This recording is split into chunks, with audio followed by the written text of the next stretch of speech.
Est-ce qu'il vous est déjà arrivé d'être en couple et que votre partenaire ne se sente pas aimé malgré tous vos efforts, ou que vous ne vous sentiez pas aimé, même s'il essaie de vous le montrer?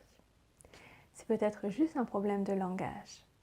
Gary Chapman a étudié le couple pendant des années et il en a déduit que nous avons 5 langages de l'amour différents. Et également que nous avons à l'intérieur de nous une Love Cup. Cette Love Cup, elle se remplit de l'amour que l'on nous donne.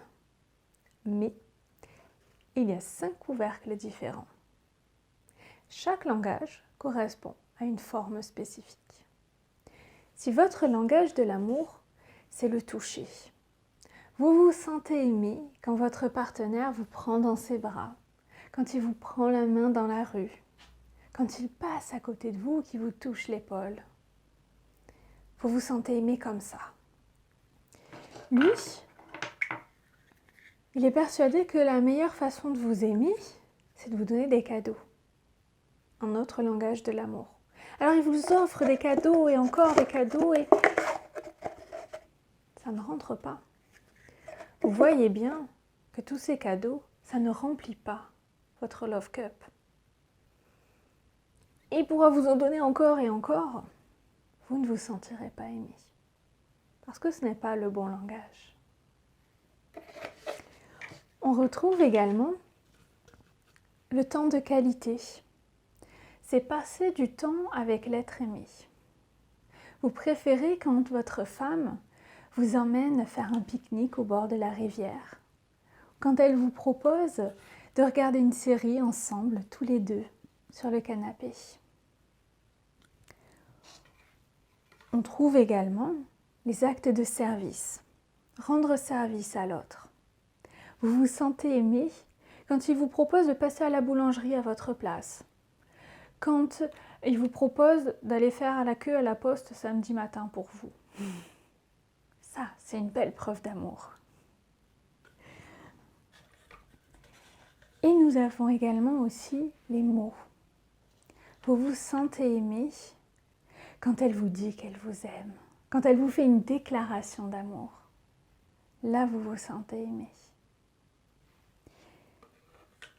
L'idée, c'est que nous avons chacun et chacune un langage de l'amour principal, parfois qu'un seul, parfois on a un petit trio.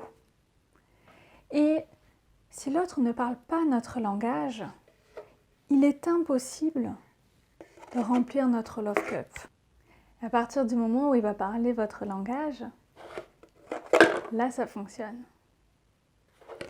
Je vous invite à chercher votre langage de l'amour, à comprendre qu'est-ce qui fait que vous vous sentez aimé et qu'est-ce qui fait que votre partenaire se sent aimé.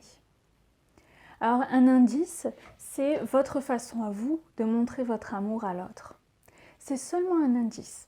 Parce que si vous avez vu toute votre vie vos parents qui s'offraient des cadeaux l'un à l'autre, vous allez peut-être reproduire ça automatiquement, de façon très réactive. Pas parce que c'est votre langage de l'amour, mais parce que c'est ce que vous avez appris.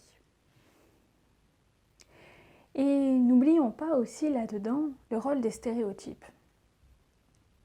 Dans notre société, c'est plutôt l'homme qui offre des cadeaux à la femme qui va préférer le toucher. Mais attention, pas les relations sexuelles. À ce sujet-là, Dany Beaulieu rajoute 2 langages de l'amour, le regard, le fait de croiser le regard de l'être aimé dans une foule, dans un repas avec les amis. Et elle distingue les relations sexuelles du toucher, en faisant des relations sexuelles un langage de l'amour à part. Mais revenons aux stéréotypes. Ce n'est pas parce que les hommes ne sont pas censés recevoir de cadeaux, surtout pas de fleurs, que ce n'est pas votre langage de l'amour. Il y a des hommes comme des femmes qui aiment recevoir des cadeaux, qui se sentent aimés quand ils reçoivent des cadeaux. Pareil pour le toucher, les actes de service, le temps de qualité, les mots. Une fois que vous avez chacun le langage de l'amour de l'autre, bien, si c'est le même pour les deux, génial. Mais s'il est différent, eh bien, à vous de faire l'effort de parler le langage de l'autre. Si le langage de l'amour de l'autre, ce sont les cadeaux, vous n'êtes pas obligé de lui acheter la dernière voiture, de lui acheter une villa. Ça peut être aussi tout simplement le caillou au bord du chemin, qui a une forme de cœur, qui a une forme de guitare, parce qu'il est fan de guitare. Ça, ce sont des petits cadeaux, mais qui peuvent vraiment remplir la love cup de votre partenaire. Et pour chacun de ces langages de l'amour, vous pouvez apprendre à le parler, peu, plus petit pas possible, en y allant juste à votre manière et comme vous le sentez. Parce que si ramasser le caillou sur le chemin, pour vous, ça fait un peu hippie, ça va pas le faire.